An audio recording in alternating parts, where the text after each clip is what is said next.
Hech qaysi avtosalon buni sizga aytmagan, lekin bugun men aytaman.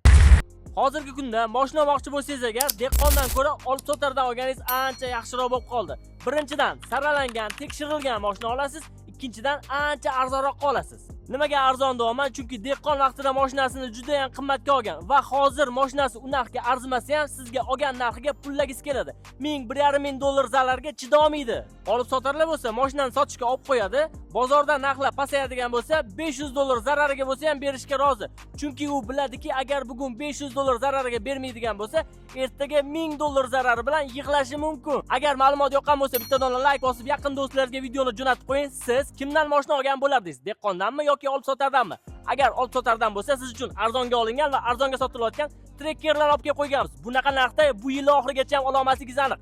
Narxi $14700, $14900, 23 premier pozitsiyada. Narxidan ham qiziq joyi boshlang'ich to'lovi $999. Hamma xarajat ichida bitta pasportga nomingizga o'tkazib beramiz. Bunisini bo'lsa $1200 bilan olib ketsangiz bo'ladi. Shunga o'xshagan boshqa mashinalarni ham arzonga olish uchun Telegram kanalimizga o'tib tanlab oling.